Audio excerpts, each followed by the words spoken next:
الحمد لولیہ والصلاة والسلام علی نبیہ وآلہ وصحبہ وبارک وسلم۔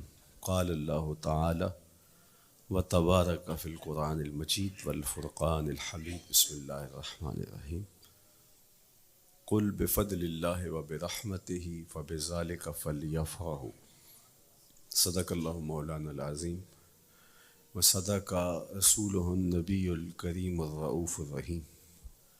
اللہم نور قلوبنا بالقرآن وزین اخلاقنا بالقرآن وادخلنا الجنۃ بالقرآن ونجنا من النار بالقرآن۔ قال اللہ تعالی وتبارک فی شان حبیبہ مخبرا وآمرا ان اللہ وملائکتہ یصلون علی النبی یا ایہا الذین آمنوا صلوا علیہ وسلموا تسلیما۔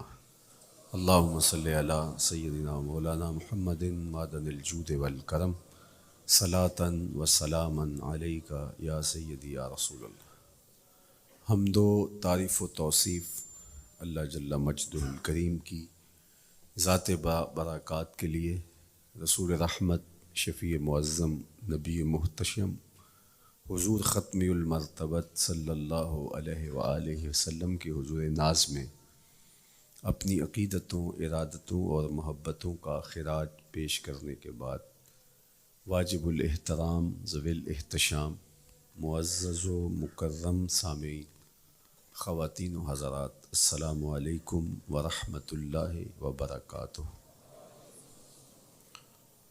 کتاب رحمت قرآن مجید میں اللہ جل شانہ نے ارشاد فرمایا، اے محبوب ارشاد کر دیجئے، فرما دیجئے، قل بفضل اللہ و برحمتہ، جب اللہ کا فضل اور اس کی رحمت ہو، فبذالک فلیفرحوا، تو انہیں چاہیے کہ اس فضل و رحمت کے حصول پر، اللہ جل شانہ کی اس کرم نوازی پر فرحت کا اظہار کریں، خوشی اور شادمانی کا اظہار کریں۔ ہوا خیر مما یجمعون، اور وہ جب فرحت کا اظہار کرتے ہوئے، خوشی کا اظہار کرتے ہوئے خرچ کرتے ہیں، تو وہ خرچ کرنا اس مال سے بہتر ہے جو وہ جمع کرتے ہیں۔ تو خوشیوں کا حصول اللہ جل شانہ کا شکر واجب کرتا ہے۔ جب کوئی بھی خوشی ملے تو ہمارے اوپر ضروری ہوتا ہے کہ ہم اللہ کا شکر ادا کریں۔ شکریہ ادا کرنے سے نعمتیں اور زیادہ ملتی ہیں، اور شکریہ ادا نہ کرنے سے نعمتوں سے محروم کر دیا جاتا ہے۔ اور یہ انسانی فطرت ہے کہ جب اسے کوئی سرشاری ملتی ہے، جب اسے کوئی نعمت، رحمت یا راحت پہنچتی ہے، تو وہ اس پر خوش ہوتا ہے۔ قرآن مجید میں ایک مقام پہ فرمایا وَإِذَا أَذَقْنَا الْإِنسَانَ مِنَّا رَحْمَةً فَرِحَ بِهَا، جب انسان کو ہماری جانب سے کوئی رحمت ملتی ہے تو وہ اس پہ خوش ہو جاتا ہے۔ آپ ایک چھوٹے سے بچے کی گال سہلائیں، اس کو ٹافی دیں، اس کے سر پہ شفقت سے ہاتھ رکھیں تو اس کا چہرہ کھل کے گلاب ہو جاتا ہے۔ ٹھٹھرتے ہوئے ماحول میں کسی کو روک کے گرم چائے پلا دے تو اس کی طبیعت میں سرشاری آ جائے گی اور وہ آپ کا شکر گزار رہے گا۔ تو یہ انسانی فطرت ہے، اس میں مسلمان ہونا بھی ضروری نہیں ہے کہ کسی بھی شخص کو آپ کوئی شے عطا کرتے ہیں، اسے کوئی خوشی دے دیتے ہیں، تو وہ اس سے بہت زیادہ سرشار ہوتا ہے۔ رحمتم منا، جو لفظ قرآن نے بیان کی ہے وہ ہے رحمتم منا، یعنی ہماری جانب سے اسے کوئی رحمت ملے۔ رحمتن نکرہ ہے یہاں، کوئی رحمت ملے، عام سی رحمت ملے، فرح بہا، تو اس رحمت کے ملنے پر وہ خوش ہو جاتا ہے۔ آپ کی اگر توجہ ہو تو رحمت ملنے پہ وہ خوش ہو جاتا ہے، اور اگر رحمت للعالمین مل جائیں تو پھر اس کی خوشی کا عالم کیا ہو، پھر اس کی مسرت کی کیفیت کیا ہو۔ یہ بات ذہن میں رکھیے کہ حضور کی آمد پر مسرت کا اظہار کرنا، خوشی کا اظہار کرنا، اس میں تو کوئی اختلاف نہیں ہے۔ امت کا کوئی بھی طبقہ اس کا انکار نہیں کرتا کہ یہ خوشی کی بات نہیں ہے، خوشی کی بات ہے۔ ہر دور میں اور ہر علاقے کے اپنے اظہار کے سلیقے ہوتے ہیں اور طریقے ہوتے ہیں، اگر وہ شریعت کے مزاج سے متصادم نہ ہوں تو ان کو اختیار کرنے میں کوئی حرج نہیں ہے۔ پھر مرور زمانہ کے ساتھ بدلتے ہوئے تقاضے ہوتے ہیں۔ کسی زمانے میں تلواروں کے ساتھ، تیروں کے ساتھ لڑائی ہوتی تھی اور وہ جہاد اسلامی قرار پاتا تھا۔ آج کی لڑائی میزائلوں کے ساتھ اور ٹینکوں کے ساتھ ہے، اور یہ بھی جہاد اسلامی قرار پاتا ہے۔ کوئی کہے کہ تیر و تفنگ کو چھوڑ کے، نیزہ و بالا کو چھوڑ کے، شمشیروں کو چھوڑ کے یہ میزائلوں پہ آ جانا، یہ ٹینکوں پہ اور یہ جدید آلات حرب پہ آ جانا، یہ دانش مندی نہیں ہے، یہ سنت سے انحراف ہے۔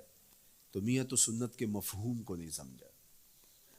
اس دور میں آلات حرب وہ تھے، بدلتے تقاضوں کے ساتھ آلات حرب یہ ہوئے، تو وہ بھی عین جہاد اسلامی تھا، یہ بھی عین جہاد اسلامی ہوگا۔ اسی طرح خوشی کے مختلف طریقے ہیں۔ کسی زمانے میں بالکل پرانے لوگ جانتے ہیں، جب کسی کے ہاں خوشی آتی تو وہ گڑ کی روڑیاں بانٹتا، یہ پرانا طریقہ۔ پھر اس کے بعد پتاشے بانٹنا شروع ہو گئے لوگ، پھر اس کے بعد وہ شکر پارے آ گئے، اس کے بعد پھر لڈو آ گئے، پھر موتی چور، اور پھر نہ جانے کیا کیا۔ لیکن روح ایک ہی ہے۔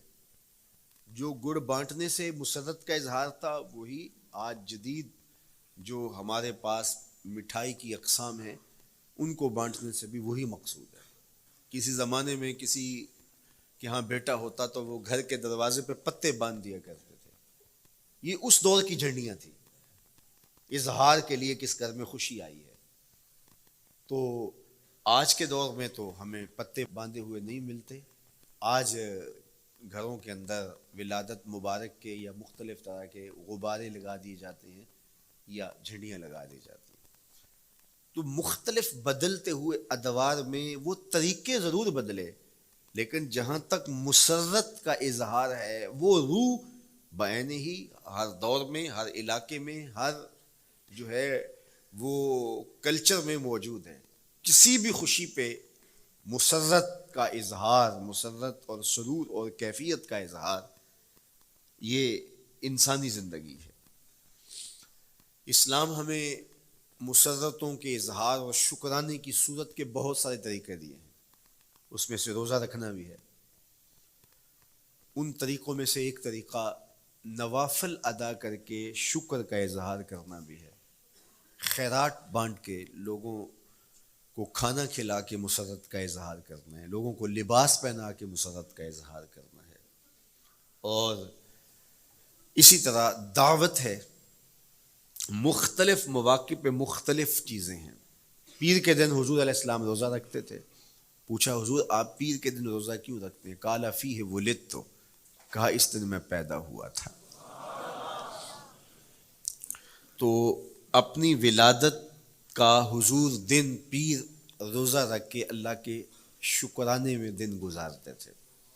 گو حضور علیہ السلام کی زندگی کا ایک ایک لمحہ رب کے تشکر میں بسر ہوتا ہے، لیکن حضور نے اس کی وجہ بیان کر دی کہ میں اس دن کا روزہ خاص طور پہ اس لیے رکھتا ہوں، فیہ ولدت، اس دن میری ولادت ہوئی تھی۔ اللہ اکبر۔ تو حضور کی ولادت اللہ کی بہت بڑی نعمت، اور اس پر شکرانہ خود میرے حضور نے ادا کیا ہے۔ علماء نے لکھا ہے کہ حضور کی ولادت کی خوشی یہ اللہ کی رضا کا سبب اور ذریعہ ہے۔ آپ نے سنا علماء سے کہ دین کا سب سے بڑا دشمن جس کا نام لے کے مذمت کی گئی وہ ابو لہب ہے۔